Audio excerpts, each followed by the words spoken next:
إنما يخشى الله من عباده العلماء. السلام عليكم ورحمة الله وبركاته. الحمد لله والصلاة والسلام على رسول الله وعلى آله وصحبه ومن والاه. وبعد هذا this is the dars number 23.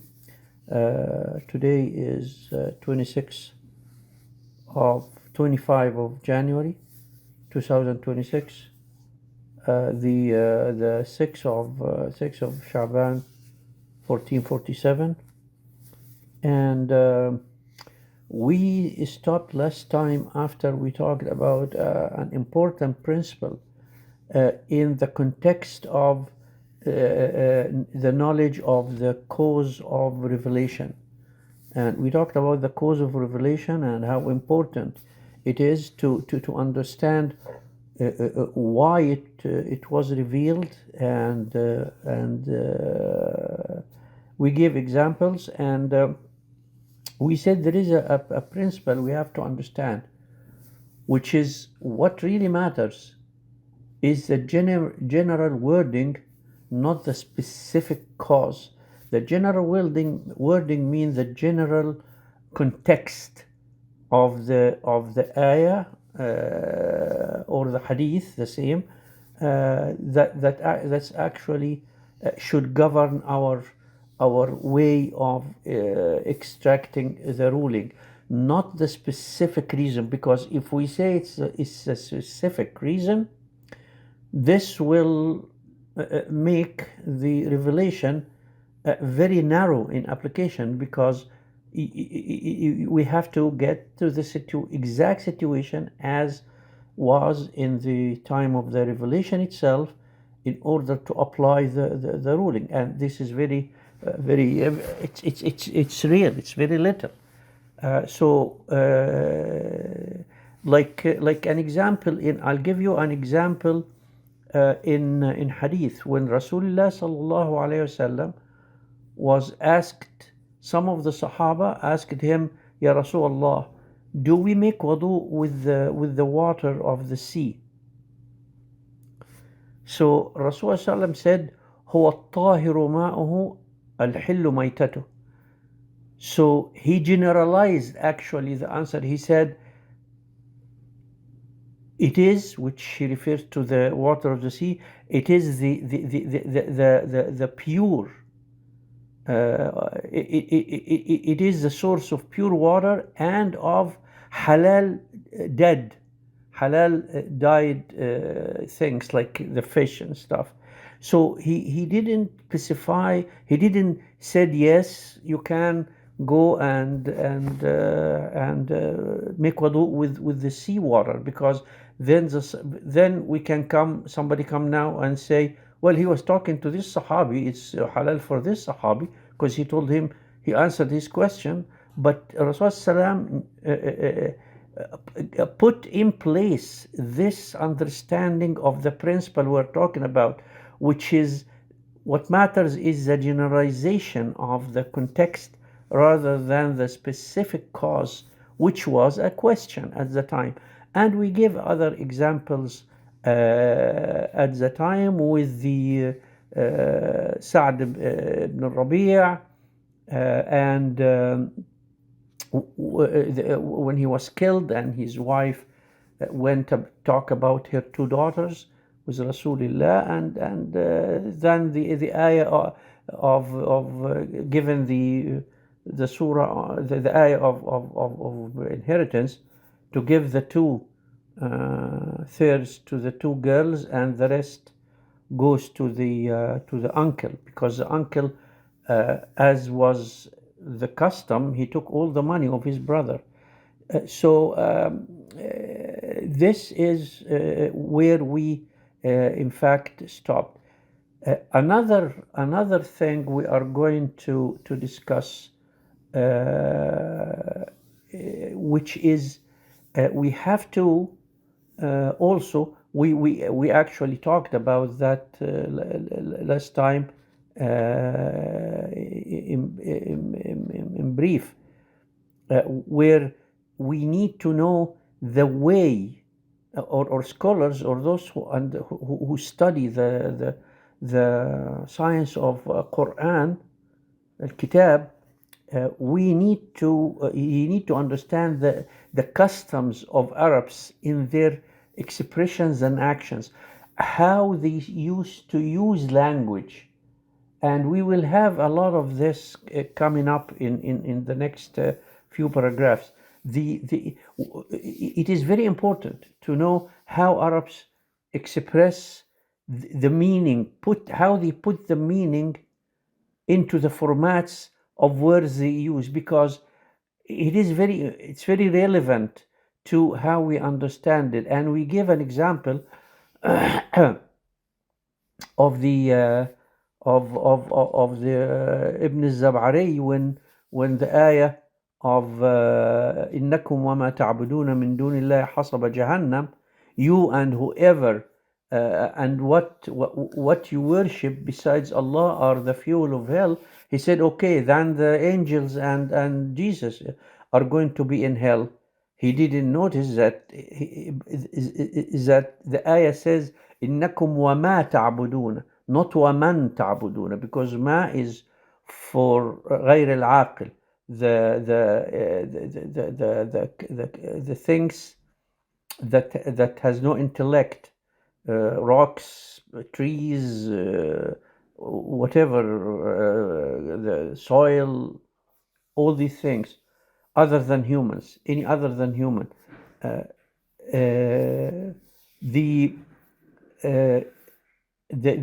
But man, it comes to the intellectual capacity, the humans that have intellectual capacity. So Allah subhanahu wa ta'ala, the Quran is very specific, is very, very specific. إنكم وما تعبدون من دون الله, not ومن تعبدون. So that was the other thing is, we want to mention here that language actually has two main indications. One indication is the original indication, the main indication, الدلالة الأصلية, which is common and absolute. There is no difference. This type of indication of the language, it can be translated to any language and it will deliver the same exact meaning. And there is the secondary indication. The secondary indication, الدلالة التابعة. And الدلالة التابعة actually is the one that needs to be understood and taken care of in a proper way. And like what? When we will give an example here.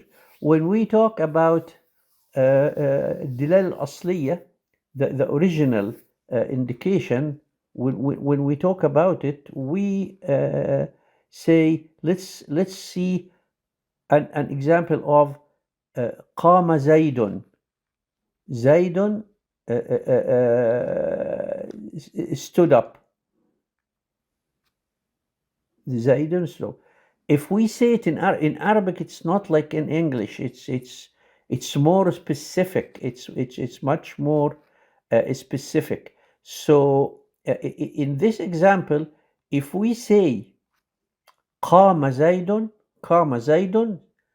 stood Zaid, this means that we are trying to deliver the action of the Zaid rather than what Zaid himself. It doesn't matter Zaid or Amr, but we are indicating that the action of Qiyam, because it came in the first. قام زيد. So that is one thing. If in Arabic we said Zaydun qama, we indicate here that we put more emphasis on the person himself, on Zayd. Zaydun qama. Qama Zaydun, so we put the emphasis on the standing. Zaydun qama is putting emphasis on Zayd himself. Zayd stood. If I said Inna Zaydun qama, Inna Zaydun qama, this tells the person who a third party, a third person, that I am given an answer to a question. هل قام زيد؟ نعم إن زيد قام. إن زيدا قام. إن, because إن it's زيدا, not زيد. إن زيدا قام. قام. So it's an answer. If I say والله إن زيدا قام, this means that I am emphasizing in answering a person who is denying that Zayd had qam. So somebody said, "Oh no, he didn't stood." So I said, "Wallahi, inna Zaydan qam." So it's emphasizing the to a denier. If I say قد قام زيد, قد قام زيد, it's telling the person that is waiting for Zayd to stand. If somebody is waiting for him to stand, to come back or something, so I said قد قام زيد. Yeah, Zayd has just stood up now. قد قام زيد. See how I say it, how it's not the pronunciation of saying it, it's the context I put it in. زاد قام زيد، زيد قام، إن زيدا قام، قد قام زيد، والله إن زيدا قام، إنما قام زيد. If I said إنما قام زيد,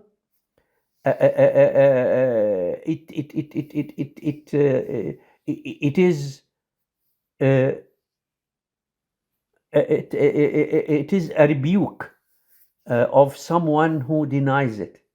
إنما قام زيد. I am telling you, زيد قام. إنما زيد قام. It may deliver the same as والله إن زيدا قام, but there is no swear. You don't swear with Allah here.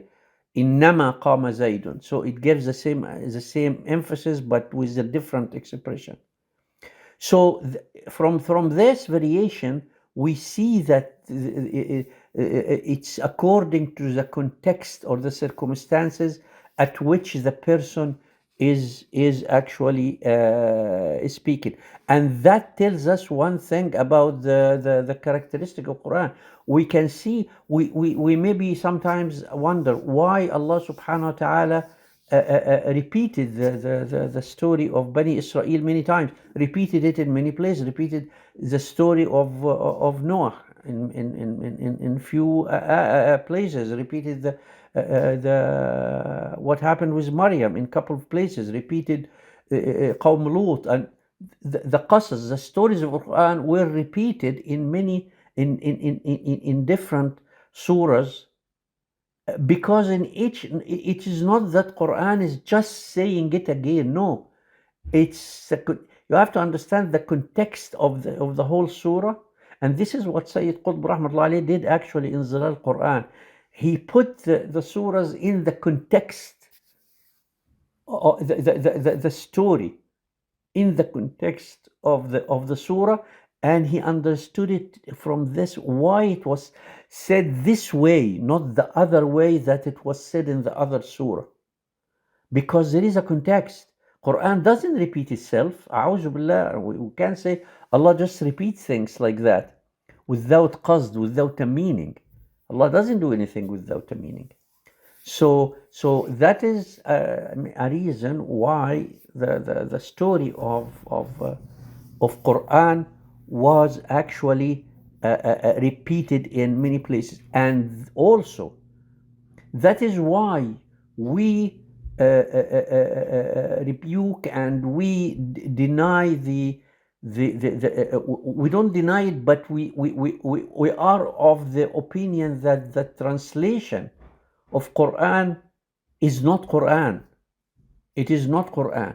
Translation of Quran is not Quran because it takes it out of the context that it was revealed in.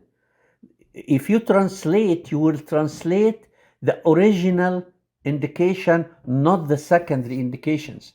This is the point. Because if you say Qama Zaidun, you can always say Zaidun stood. But that's it. Because Qama Zaidun is the actually original indication of this sentence. It's a جملة فعلية. It's called جملة فعلية, which is فعل and فاعل. فعل is قام, stood. فاعل is زيد. زيد is the one who did the action. So قام زيد. So this you can translate. You can say زيد stood. Okay. But that's it. That's about it in translation. You can't put any other indication in there. You will play with the English words to deliver a meaning, one of the meanings, but you can't get the secondary meanings. And of course, there is a lot beyond that. If we study the Arabic side of it, it's huge, huge. But this is not, we are just mentioning it to know about Quran. And also Quran, that's why Quran, he said Al-Quran نزل على أمة أمية. Al-Quran was revealed to an illiterate nation. هو الذي بعث في الأميين رسولا منهم, which roughly means we are an illiterate nation. We neither write nor calculate. The month is thus and thus and thus. He made sallallahu alayhi wasallam like with his fingers, like the month is this amount and this amount and this amount. We are illiterate. So the fact that the Quran was descended on an illiterate nation gives us an indication of a very important point that was actually first used by some scholars, who try to and some people who try to say that the Quran has come with every single science in the world, math and medicine and the astronomy and everything, calculus. Some people which they call, and actually some people made tafsir based on, it's called scientific tafsir, based on the try to find the miracles, the numbers miracles and the medical miracles in Quran. Quran was not revealed with these are not the miracles of Quran. The Quran was revealed to an illiterate nation. Okay? So if it revealed to illiterate nations, it talked to them in the way that they understand, and in a way that the miracle can actually be challenging to them. Because if Quran came to them with astronomical equation or relativity equation or E equal MC square or something, they would say, what is this? We don't understand you. What are you talking about? But the miracle of Quran was the language, how it was put together with all these original meaning and the secondary meanings and the context and the precise way and the repetition in itself that we just said that it in itself the repetition is miraculous in its own on its own. So that actually what it is, but there are no, you can't get, you can't say that Quran, yeah, of course Quran will never there will never you will never find an ayah or hadith that contradicts what is a scientific proven, not a theory, a proven scientific fact, because it both came from the same creator, Jalla wa ala, but but it wasn't revealed for that reason, to deliver these things. This, if it comes in a way, like when Allah subhanahu wa ta'ala talked about the ship of Noah, and he said, وَحَمَلْنَاهُمْ عَلَى ذَاتِ أَلْوَاحٍ وَدُسُرٍ, and we have carried them on the structure that is made of posts and dusur. The dusur is whatever you put. It's what you put on the posts in order to make it not get the water inside it. So it actually sealed it. It's what seals the posts of the body of the ship. So that's Arabs never built ships. They don't know how. They are in the desert, for God's sakes. How do they know how the ships are made? And you have to put after the post, you put the seal, something to seal it. So they don't know these things. So it doesn't. But it wasn't revealed for us to say, oh, here it is. This is a miracle. This is how it is. So people talked about the sciences that we can extract from Quran, and the science of stars. We don't have science of stars we can extract from Quran, other than telling them that look at the stars Allah put in the skies to guide you through your travel in the desert at night, because that's what they do as a nation.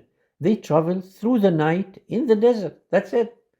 There is no gravity equations to talk about the stars' gravity and how it works together. There is nothing like that.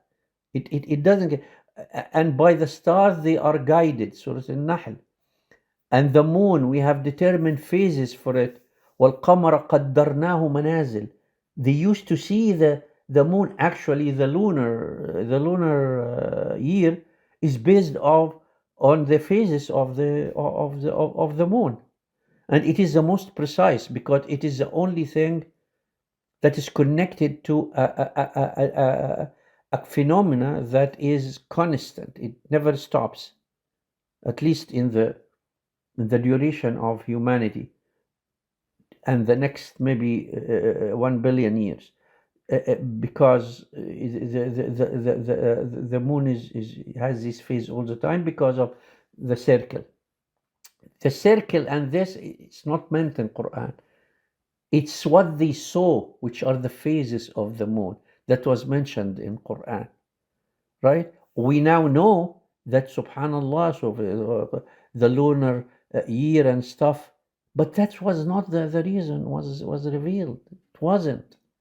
It was revealed for this. So trying to extract science of stars from Quran is wrong. Like meteorology and rain. Allah subhanahu wa ta'ala talk to us about the blessing of rain all over the Quran. وَهُوَ الَّذِي يُرِيكُمُ الْبَرْقَ خَوْفًا وَطَمَعًا. Allah is the one who shows you the lightning, inspiring fear and hope in you, in Surah Al-Ra'd. And he said, and we send the fertilizing winds. وَأَرْسَلْنَا الرِّيَاحَ لَوَاقِحْ. لَوَاقِحْ means to fertilize. يلقح mean to fertilize. يعني the man fertilizes a woman with his sperm. وأرسلنا الرياح لواقح في سورة الحج. وهو الله الذي أرسل الرياح فتثير سحابا. Allah have sent the wind, and the wind stirring up the clouds, تثير سحابا, and the clouds move from a place from above the lake where water is not needed to the to soil that is dead, and then the water descend on the dead land, and it makes it alive again, revive the life in it. See, that's how Allah subhanahu, because they see this is happening. They see the bark, the lightning. They see the clouds gathering. They see the clouds coming, and then the rain descending. Allah subhanahu wa ta'ala talked about the history and the past nations. So, but not to be like the history of Tabari or the history of البداية والنهاية ابن كثير or الكامل لابن الأثير. No, the Quran is not a book of history like this. He actually told us the stories of these nations from a point of view to show the wisdom of how they started, how they sinned, and how they were degraded and took out. So, and he told the Arabs things that they never knew before, because they were just Bedouins in the تلك من أنباء الغيب نوحيها إليك ما كنت تعلمها أنت ولا قومك. Allah subhanahu wa ta'ala, it is He who shows you and Allah is the one who sends the winds. Yes, which is that. He said, that is from the news of the unseen which we reveal to you. The unseen to you. It's not the unseen, it's hidden, no. Maybe some other nations in their history, they know about it, but it's unseen to you. We reveal to you. You did not know it, you nor your people before this, in Surah Hud. And why? In order to get the wisdom from these stories. That's all. It's not a book of history. There are also other, like what they call the false science. False science, like الكهانة, soothsaying, sand writing, people who write on the sand and then they look at it and they tell you about your future and stuff like that. These things, pebble casting, and omens, all these things are invalidated in Sharia, and we were told that الكهانة وضرب الودع والرمل والتداوي بالخمر, all these things were set to be invalidated in Quran. In medicine, of course, there are some medical indications in Quran, like when Allah subhanahu wa ta'ala forbid the khamr. Why Allah subhanahu wa ta'ala forbid the khamr? Because it is bad for the body itself. Why Allah subhanahu wa ta'ala told us to be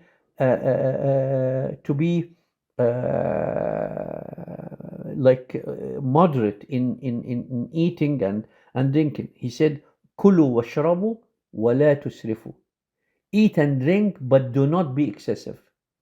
And this is a huge, beautiful, actually, a principle in diet.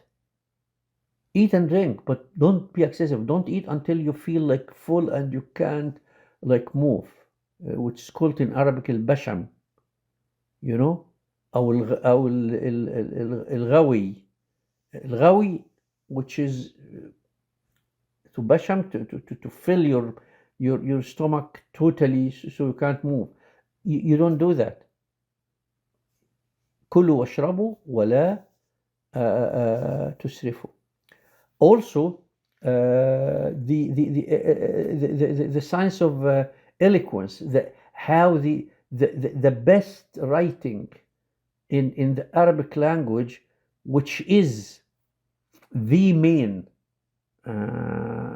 miracle of Quran, which is the eloquence of its of the way it was written in the Arabic language, not in English, not in French, not in any other language. And this is he says this is it is for that it is the foundation of all the Quranic science, the Quran science that we study. This is the foundation of it. It's the science of eloquence. It's ilm al-balagha. And Allah subhanahu wa ta'ala actually said قُلْ لَإِنِ اجْتَمَعَتِ الْإِنسُ وَالْجِنُّ على أن يأتوا بمثل هذا القرآن لا يأتون بمثله ولو كان بعضهم لبعض ظهيرا. If mankind and the jinn gathered together in order to write a book like Quran, they could not produce the like of it. And this challenge was put 1447 years ago and never been broken. Never been broken. Even if they supported one another, even if they worked together, the jinn and the ins, to put one. So, and this challenge still stands up till this moment. And we know for sure that it is not going to be challenged anymore, because the best people who spoke the Arabic language died 1400 years ago. That was the time of Jahiliyyah. It was the time of Jahiliyyah where the Arabic language were the strongest of the strongest. It only went weaker and weaker after the time of Rasulullah. Why it went weaker? Of course we know, because of the conquer of other nations, and other nations came to Islam, and they came to the Arabia, and the Arabs went outside, and the tongue, of course they tried to learn Arabic, but the tongue is not the tongue anymore. That's it. The original people are the original people. It doesn't come back. Even us who says now we speak Arabic, like myself, we don't speak Arabic. The one who can tell you this, like my son, because of his studies, he refuses to say that I speak Arabic. He said, "But Dad, you don't speak Arabic. This is not Arabic. The one we speak something is extracted from the Arabic language, but it was not actually the Arabic language that they used to speak at the time of Rasulullah sallallahu alaihi wasallam. Not by a far shot, a long shot. So that's there is another thing that we can think, the science of parables, which is الأمثال, مثل من parallel. Parables, the science.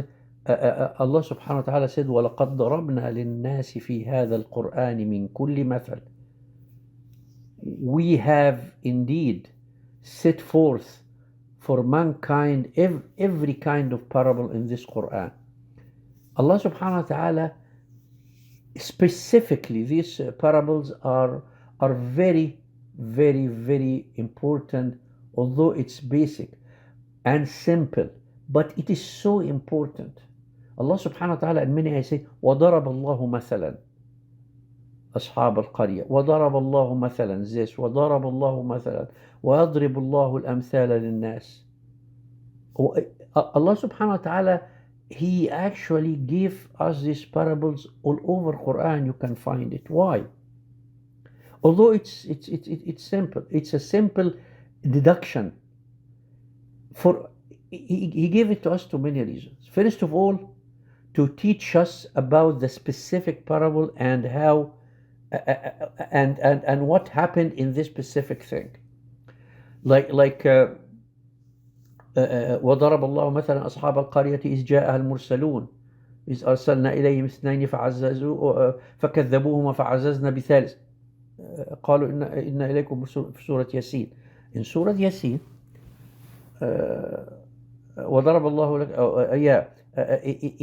in Surah Yasin, Allah ضرب المثل with أصحاب القرية إذ جاءها المرسلون. The people in this village were, first of all, in order to know what happened to this specific, when they came and they say, no, you are, he sent two of them, and they said, no, you are liars. So he sent a third one to tell them that no, these are these are the words of Allah subhanahu wa ta'ala, and then they denied, and then the end that they were actually taken out and destroyed. So and the guy who came from أقصى وجاء من أقصى المدينة رجل يسعى قال يا قوم اتبعوا المرسلين, and from the far away of the far end of the town, of the village, a man came and he said, follow those messengers to you. اتبعوا من لا يسألكم أجرا. Follow those who are not asking you for money. They are not asking. So that he was the only one that was saved in this whole village, the other were destroyed. So Allah told us about this village, but it's not the only reason that He actually it was sent to us to tell us about this village. The other reason, in order to tell us that if it is proven that somebody is coming to you and telling you that he carries the word of Allah, and he carries, of course there are no messengers, but he's like making da'wah to you, he is calling you with the kitab, with the Quran and Sunnah, follow him.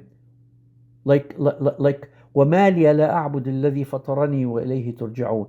The guy who came from the far end, he said, and why don't I follow those who are telling me or showing me the guidance to Allah and who I'm going to go back to? Why don't I do that? And hence, why don't you do that? So he's telling us, if this happens, if someone comes to you like this, follow their guidance, and so on and so forth. So it's a deduction. And also a third benefit in Usool Fiqh. In Usool Fiqh, based on the parables, is actually the basic and very simple deduction. Because if this happened to this, so if it happens again, what do we expect? The result will happen again. Isn't this a qiyas? This is qiyas, this is deduction. Allah subhanahu wa ta'ala in the parables give us the basis of the Usool Fiqh proof, which is deduction, al-qiyas. So he tells us, when this happens, when a cause happens, a result happens. So when the cause is repeated, the result is going to be repeated. And that's for sure. Except in one way, if there is a miracle. But other than that, we know that it will be repeated. It will be repeated. Of course, that's in our world.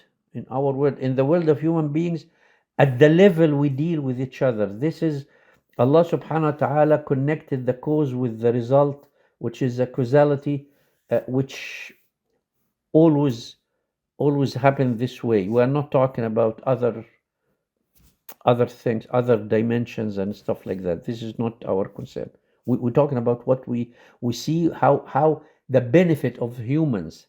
For the benefit of humans, The causality is a must. And how? It's in the parables. So this is very important to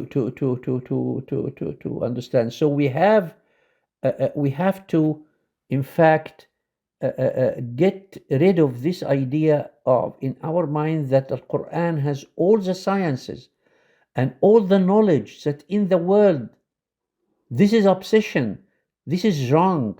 This is not how or why the Quran was put together or it was revealed. It was it's pursuing such interpretation is blameworthy over exertion. For the Quran is not revealed to the Arabs in this way, or for this reason, or for the it's not for this reason. In order to set up science and this kind of thing. The other thing, which I believe we are going to start next time, which is understanding which is another piece, which is understanding Sharia requires the adherence to the norms of the Arabs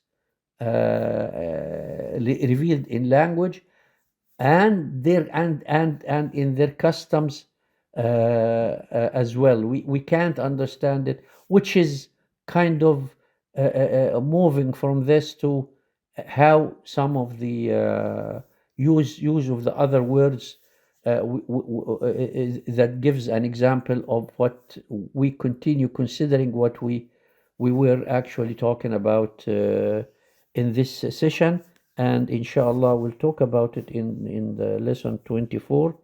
Wassalamu alaikum wa rahmatullahi wa barakatuh.